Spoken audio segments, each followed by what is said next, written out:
Welcome back, my friends, to part 43 of our study of the book of Revelation. In the last video we finished chapter 13. The next two chapters, 14 and 15, we've already covered because they go forward to the kingdom. So now, surprise, surprise, we come to the lead up to our own day.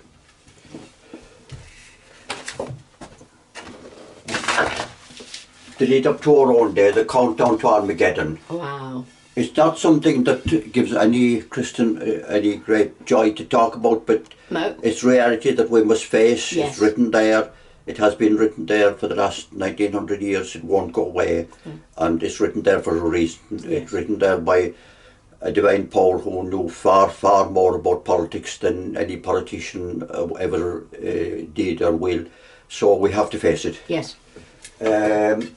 Revelation chapter 16, the seven bowls, that's what is just like the seven thunders and so forth, and seven seals. They're actually called vials in some versions, especially the King James version, but they're simply just like the seals and trumpets. They're all to do with seven phases of history. Now this chapter will be taken mostly from the King James Bible. It uses thou instead of you, but it's still just reasonably easy to understand. It's an absolutely beautiful version. Is it? It is. What it is really poetic, I think. One of the most poetic versions ever made. It was made more than 400 years ago, but it's very close to the Catholic Jerusalem Bible, except of course that they use it certain old-fashioned words like thee, thou and thine. Or thou art. Yes. Okay, the first bowl. There fell a noisome and grievous sore on the people which had the mark of the beast, and upon them which worshipped his image. The Catholic Good News Bible says, terrible and painful sores appeared on those who had the mark of the beast and on those who worshipped his image. Now, we have to place ourselves, first of all, what era are we talking about, just like we had to place ourselves in the two beasts as well. What is certain is that it leads up to our day and to the future, because Armageddon would be the third world war, and we all know that has not happened. It's a question of where did our modern period begin? Just turning to history's page, the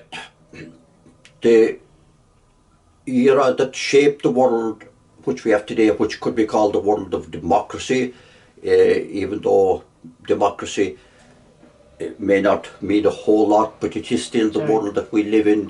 Whereas in the Middle Ages, I don't think they even knew the word itself, let alone its meaning. No, it was feudalism, wasn't it? It was feudalism, yes. Yeah. The Lord of the Manor virtually dominated everything. So there's little doubt, turning to history's page, when our modern era began. It's 1900 years since John wrote Revelation, and 233 years may seem a long, long time to lead up to our day, but actually that's when it started. Yeah. And it started in 1789 with an event that changed the whole history of Europe, the French Revolution. So we find ourselves back again in France, yet again, and we're coming to a towering figure, a little bit like a Constantine or a Charlemagne, but maybe not quite as lofty as he wasn't the same father figure to Europe as they were, because he was really a military figure, and they were great statesmen. Yes. But nevertheless, you're right. They were statesmen and he was more military. He was a military figure. How interesting. And that has been the post-history of him, more military. Yes, that's really all he's known for. He's not known as statesman. No. But nevertheless, he was raised up at that time for a particular reason. Yeah. Are we talking about Louis? We're talking about a certain Napoleon Bonaparte. Oh, Napoleon, okay, great, yeah. Was there a remarkable event which greatly shaped the world as it is today? The history books tell us that there was. It was the French Revolution, which happened in 1789. That is 231, well actually it's now 233 years ago this year, because don't forget some of these posters were started a couple of years ago. it was a turning point in history. Now the mark of the beast and the image of the beast, we will be dealing with the subject more thoroughly in the next chapter, but we actually dealt with it pretty extensively in chapter 13, but chapter 17 deals with it in great depth. However, we simply must deal with it here, if only briefly. Again, this is a painful subject for me. I really can say that now to all you viewers, but it's just a subject that keeps coming up in a way that we cannot avoid it, and it's clearly to God himself and to Jesus, it's a subject that really matters hugely to them, and we have to deal with it, we have to explain it, we have to try and understand it, no matter how painful it may be. Thank you, Neil. It simply must deal with, if only briefly then, the mark, image and number of the beast are introduced in chapter 13, which we have already looked at, and that chapter deals with two beasts, of course, the beast of the sea and the beast of the earth. And the beast of the sea is the Catholic Church? Yes, the Catholic Church. And the beast of the earth is? The Holy Roman Empire. Thank you. We saw that the beast of the sea is the Catholic Church, and the beast of the earth was the Holy Roman Empire. The same two beasts existed at the same time of the French Revolution. They both actually existed when the revolution broke out. The mark and image of the beast are both religious issues. Because religious issues are issues of the mind, and the highest issues which man and humanity has to face. And the book of Revelation is above all else about issues of the mind, issues of religion. Religious issues had far more to do with the Catholic Church than with the Holy Roman Empire. The mark of the beast is the sign of the cross, as we saw, which the Catholic priest makes on the child's forehead and hands at baptism.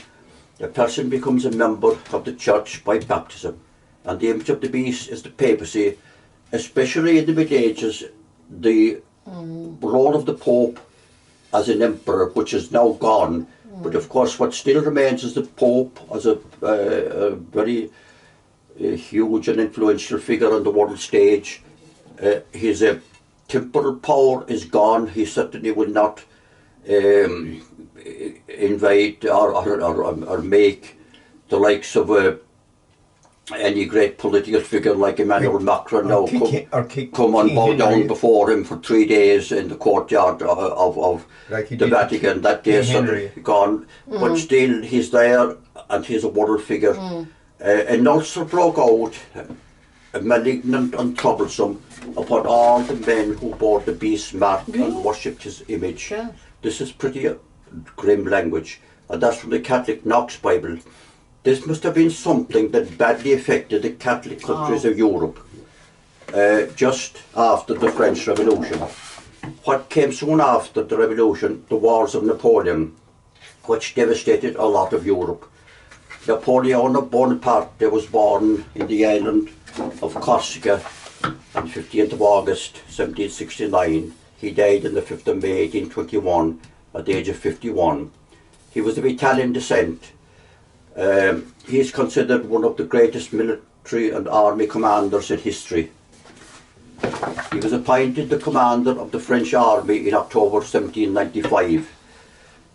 That was quite a while after the French Revolution began, 6 years actually, but in fact it's safe to say that it was all part of the same event. The Times Concise Atlas of World History was published in 1988 by Times Book 16, Golden Square, London. On page 90 we read, Napoleon had won his reputation by his spectacular victories over Sardinia and Austria in the Italian campaign of 1796. This was Napoleon's first foreign campaign. It was completely against two Catholic countries, Austria and Italy. It was against those who had the mark of the beast. The troublesome ulcer which broke out was the suffering caused by the war. The second ball, the sea became as the blood of a dead man, and every living soul died in the sea. This must have been describing mighty sea battles, because the whole description of the chapter is of literal war, not of symbolic war, but real literal war. which of course caused countless thousands of deaths.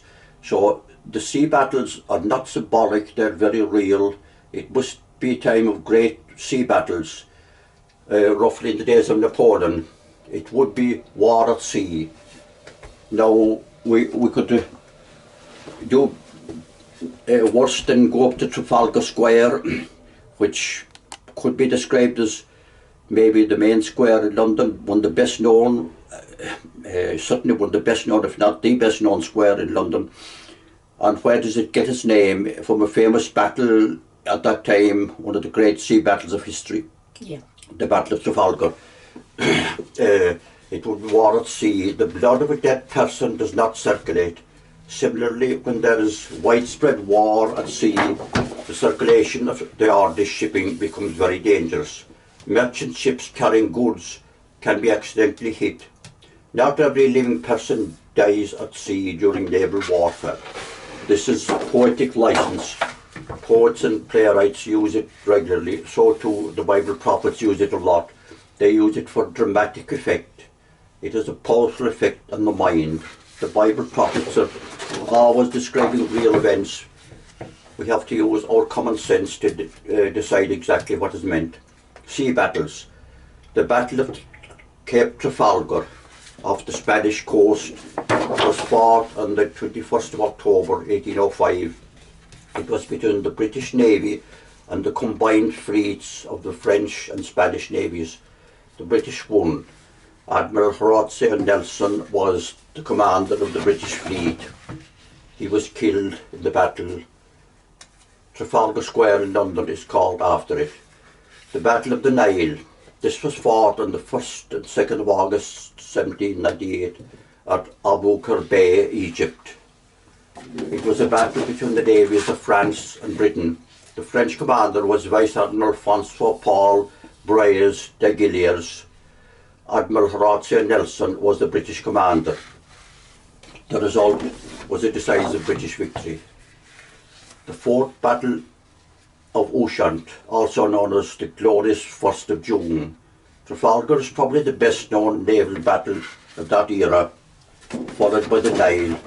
The Battle of Ushant is not as well known. It was fought on the 1st of June 1794.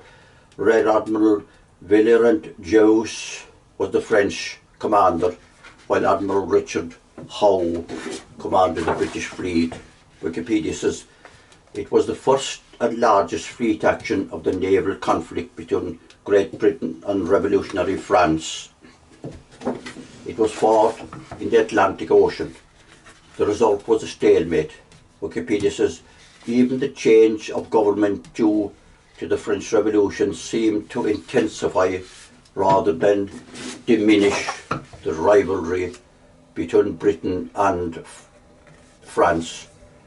The naval wars included a series of legendary naval battles culminating in the Battle of Trafalgar 1805, by which Admiral Horatio Nelson broke the power of the French and Spanish fleets and lost his own life in doing so. So then they are some of the greatest sea battles of history then, like we would expect if the sea became as the blood of a dead person. And they were definitely very much part of revolutionary France and the era that followed. Thank you, Neil, and look forward in the next session to going on to the third bowl.